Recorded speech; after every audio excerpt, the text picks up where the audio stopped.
তিনটি রোগ হলে বুঝবেন আপনি জান্নাতি। অর্থাৎ তিনটি রোগ যদি আপনার হয় তাহলে মনে করবেন আল্লাহ পাক রব্বুল আলামিন আপনাকে ভালোবাসেন, আপনাকে মহব্বত করেন। যাদেরকে আল্লাহ তাআলা ভালোবাসেন, মহব্বত করেন, তাদেরকে আল্লাহ তাআলা বিভিন্নভাবে পরীক্ষা করেন।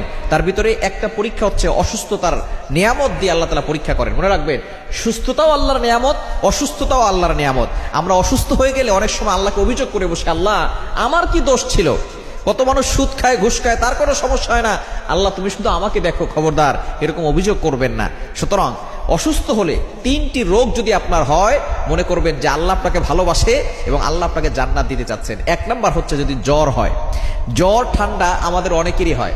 একবার নবীজি সাল্লাল্লাহু আলাইহি সাল্লামের জামানায় কয়েকজন সাহাবী বসা, নবী সাল্লাল্লাহু আলাইহি ওয়াসাল্লাম বলতেছেন, একজন সাহাবী বলতেছেন আমার খুব জ্বর হয়েছে, অনেক সাহাবী বলতেছেন আমারও জ্বর হয়।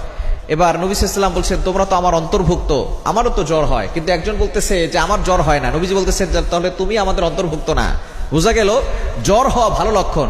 এবং হাদিসের ভিতরে এসেছে নবী সাল্লাল্লাহু আলাইহি ওয়াসাল্লাম বলেছেন যদি কখনো কারো জ্বর হয় তাহলে এই জ্বরের মাধ্যমে তার গুনাহ মাফ হয়ে যায়। সুবহানাল্লাহ বিহামদিহি। জ্বরের মাধ্যমে আপনি যে জ্বর হয়েছে, আপনার যে কষ্ট হচ্ছে, এর মাধ্যমে আপনার গুনাহ মাফ হয়। আমরা জ্বর হওয়ার সাথে সাথে অনেকে ওষুধ খাই। চিকিৎসা বিজ্ঞান বলছে জ্বর হওয়ার সাথে সাথে ওষুধ খাওয়া যাবে না।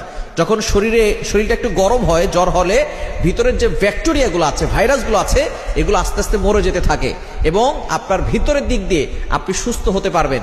জ্বর হলে সাথে সাথে ওষুধ খাবেন না, আপনি একদিন ওয়েট করবেন, তারপরে আপনি যদি সহ্য করতে না পারেন তখন আপনি ওষুধ খাবেন। এবং জ্বর হলে একটা দোয়া আছে, সেই দোয়াটাও পড়তে পারেন। যেহেতু জ্বর হলে গুনাহ মাফ হয়, আল্লাহ পাক রব্বুল আলামিন গুনাহ মাফ করে দেন। সুতরাং গুনাহ মাফ হলেই মানুষ জান্নাতে যাওয়া তার জন্য সহজ হয়ে যায়। এক নাম্বার, যাদের জ্বর হবে, ঠান্ডা হবে, তাদের জন্য আল্লাহ পাক রব্বুল আলামিন জান্নাত দিয়েছেন। দ্বিতীয় নাম্বার হচ্ছে যাদের চুলকানি আছে, ঘা পাচরা আমরা বলে থাকি, চুলকানি আছে, অ্যালার্জি আছে, তাদের জন্য, এই যাদের চুলকানি আছে, আল্লাহ পাক রব্বুল আলামিন তাদেরকে জান্নাত দেবেন।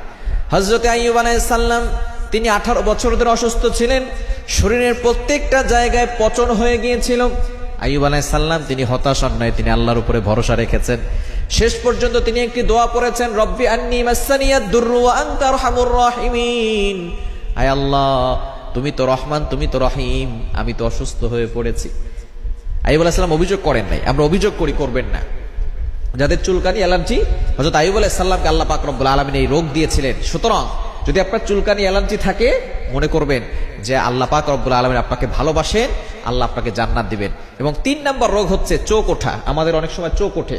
যাদের চোখ ওঠে, নবীজি সাল্লাল্লাহু আলাইহি ওয়াসাল্লাম এই চোখ ওঠার মাধ্যমে আপনার যে কষ্ট হচ্ছে, গুনাহ মাফ হচ্ছে, গুনাহ মাফ হলেই আপনার জান্নাত আপনার জন্য সহজ হয়ে যাচ্ছে। সুতরাং এই 3টি রোগ আল্লাহর পক্ষ থেকে আসে।